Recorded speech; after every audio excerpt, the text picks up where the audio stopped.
play Aiden Hutchinson's like they did Micah Parsons. That's a good idea. They took Micah Parsons completely out of the game. So, and they He makes what they no did, impact. and what Kyle usually does when he faces Micah Parsons, he goes right at him. Like, he does not avoid him. Like, he's using his aggressiveness against him. Like, you're going to be going upfield. We're going to use you for a lot of things to work at it, which is a great way to actually go against guys who are that aggressive. But I think Hutchinson is a better run defender along the defensive line than Micah Parsons, in my opinion. But definitely going to be an interesting way to combat Aiden Hutchinson. And Rick, I know I see you in the comments. I am not a White Sox fan, so I am not a Sox fan. I'm a Giants fan, but with baseball caps, I decided I'm going to start collecting baseball caps and have so many different baseball hats. Except the only kind of hats I will not wear are another football team, because I'm definitely a Niners fan and won't wear other teams. And I forgot, but I wanted to shout him out because he DM'd me before the show, Ev Days from Twitter, and I thought I could ask this question because he asked if I would answer it. First of all, do you anticipate that either team, the Lions or the 49ers, run a like fake play, like a surprise trick play?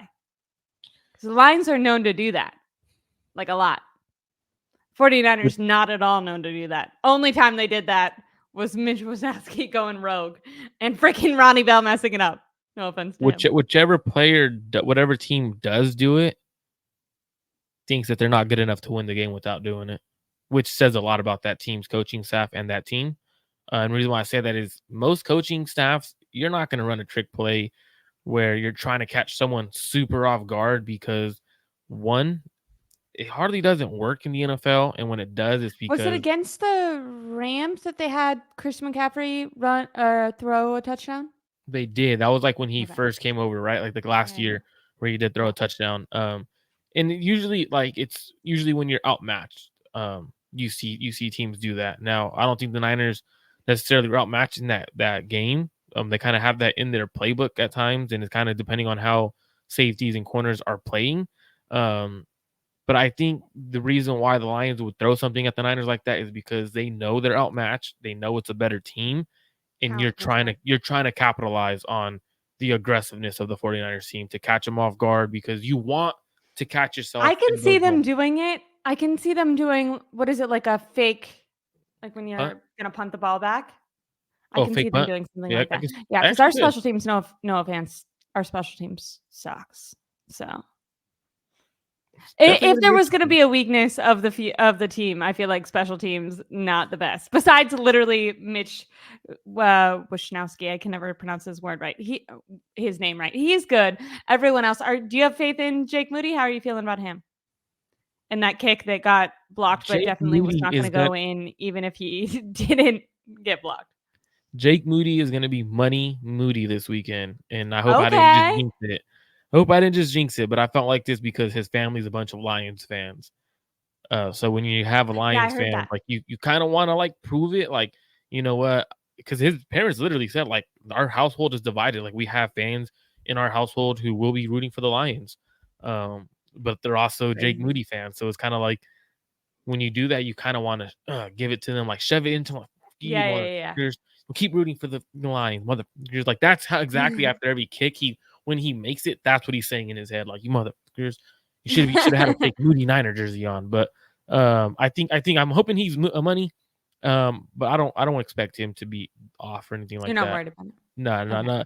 After seeing him hit a couple of kicks last week and he looked comfortable from long, and Kyle had the confidence in him to run him out there, which was crazy. Is he would have missed that field goal if it wasn't blocked. That's what I'm saying. It was going left. That's what I'm saying. Like, that's what I'm saying. I was not confident in him. But no one's seen it because it was blocked. Not confident in Jake Moody. I would just like, if he comes back to bite anyone in the ass, or the 49ers in the ass in the NFC Championship game, or if they're lucky enough to go to the Super Bowl, and we lose it because of Jake Moody, I just want to say that I feel like I called that and I didn't like him from day one. No offense to Jake Moody. I'm just like his number one hater. It's She's fun. literally waiting to say, "I told you so." That's literally Yeah, what she's that thing waiting that to you say. just said is like what he like. If the game's gonna come down to him and he's gonna like make like a 60-yard field goal and just stick it to his family and me. So actually, um, I do see Alberto's chat real quick. It's good to yeah, so I actually did watch the video a few times, um, and I seen it from two different angles. I seen it from the odd 22 angle, and it was going left. It was going to go yeah, wide left. I know. So if you look at it, it was starting like where it was already going was going to be very very close to the upright. I know it looked like it was going to go straight down the middle. But it did not look like it was going straight down the middle. So the guy blocked it. He was in the middle, but he used his right hand, which his right hand is the left upright where Jake Moody is kicking, and he gets a finger on it. It was going to go wide left by a tad bit, if not by a lot. But if you go back and you watch it, you could kind of see from the video angle. But if I can, I'll go back and I'll record it and I'll post it on.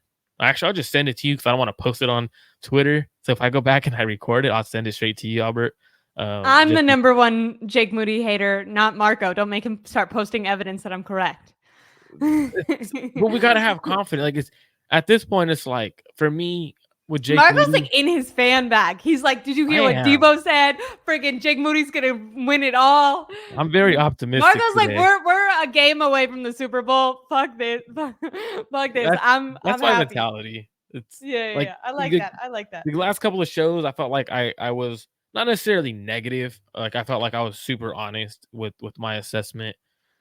But Deebo Samuel, the when We he like appreciate. to be honest, when you have players like speak like that and they're your best players, and then I going back and I'm watching a couple of the other press conferences like Fred Warner, he's like, as long as we hold as if our offense scores 3 points, we'll win this game. You don't Do say you that notice without having a certain confidence in that. they So didn't do their podcast this week, and I was like, "Wow, he's really locked in." but is she close to she's close to giving birth though, She's isn't also she? close to giving birth, so it could be Yeah. she could I'm have like literally just had a baby. Maybe she just had a baby. I like how that's probably like definitely more accurate, but I was like, oh, he's like, mentally I'm prepared. 110%. Do you know what I really like about besides like literally them being in the NFC Championship game and like getting to watch more football? But aside from that, I love all the extra press conferences that we've gotten this week. Like how much more they're speaking. I'm such a like the NFL is a television product and for entertainment, and I feel like they should make all the players do this all the time. I'm so interested. I've And also always said that I feel like there should be a constant camera on the sidelines because I'm so interested. Like I would watch that shit the whole game, every single play. Brock Purdy makes a pass, freaking incomplete. Immediately, I'm like, is the camera looking for like? Kyle. What is Kyle? What is Kyle? What are the teammates doing? How are they looking? How are they talking to go? Brock Purdy makes an incredible catch. Ayuk blah blah blah blah blah skirts and catches one. What is Ayuk is Kyle freaking smiling? Is he looking in his playbook? Is Steve Wilkes? What is he doing? I'm so interested. If I ever went to the game, I would just stare at the sideline and be like, how are they interacting? See, what's crazy is my wife loves watching. I don't know if you've seen the bad lip readings. Yeah. But she Oh, I haven't loves seen bad lip readings, but I used to watch. I used to watch this guy who would like break down people's like body language and lips and stuff and how they were talking versus how they might have really been feeling. So we got Roscoe's in the house. Shout out to Roscoe's. He said they Oh, actually purposely stopped the podcast for the playoffs, but I thought they had one last week oh, that's what I thought. because I thought they had a podcast last week. I could be completely wrong, but I did think I thought they had posted one.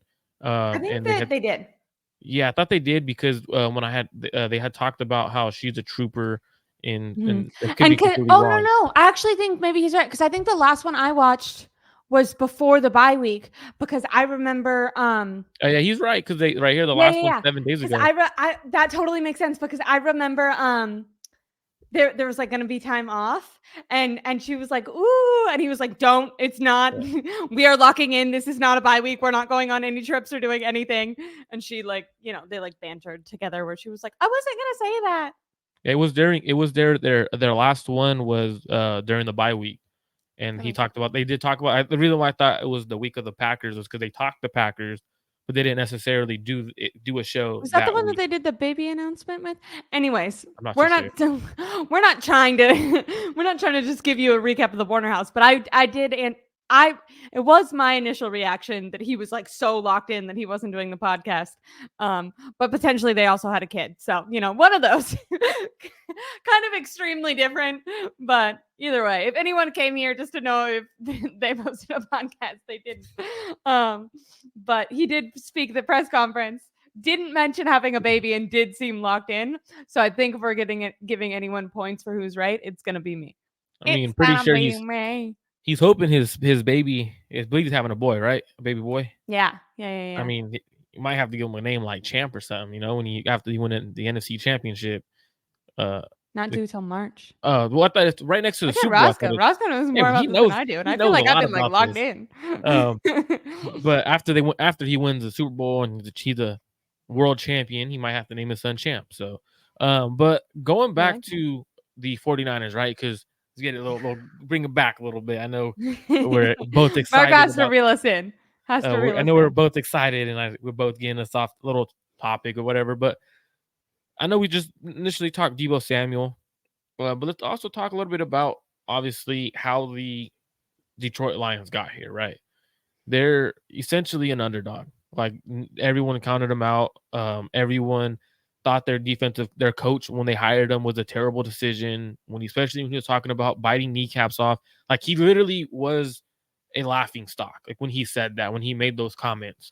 I thought it was Wait, cool.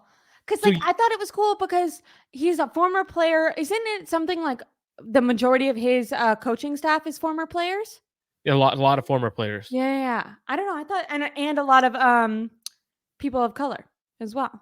I think I remember So like him getting interviewed about that and specifically talking about how it was important for him to give former players and black people more opportunities because he felt like if you play, you're kind of starting from a lower spot because other people can start so much younger, where you're instead having to start at like the end of your career. And why should you have to kind of start at the bottom when you've already like you already have all this knowledge that maybe some people first getting into it don't have. yeah, so he definitely. I think it's cool, like the way he constructed his coaching staff. But like when you look at them, a lot of people were making fun of like the hire. Like Yeah. they didn't think he was a good hire. They laughed at how he handled himself at the press conference. But he was truly himself, and he said from the beginning, we're gonna build our foundation off of heart. We're gonna build our foundation off of hustle, grind. We're gonna struggle the first couple of years, but we're gonna grind our asses out of this, and we are going to be a team that plays physical, plays fast, and emotional. And when you look at the Detroit Lions, that's exactly what they are. They're a team that's very physical. They run the ball very well. They stop the run really well. They like to hit. They play very emotional. When you watch them, they all carry their emotions on their sleeves, and they play very fast. And when you look at the Detroit Lions, they are coached really well. Outside of them not having the talent, I think they're a year away. And what I mean by that is defensively, they're a year away. Aiden Hutchinson, they need someone opposite of him. They need someone in the secondary at the corner position. Their corners, Cameron Sutton and I think Vildre, They signed Mosley, but then he got injured, which sucks. which he Off would his have been a ACL. huge impact for them Yeah. because their corners have been terrible. They're in the I want to say in the playoffs. They're giving up 100 plus passer rating with Vildre, the corner opposite of Sutton, giving up like 140 passer rating when targeted. Like Brandon that's Ayuk game? terrible. So looking at the Detroit Lions, coached really well offensively. Ben Johnson's really well. They can run the ball.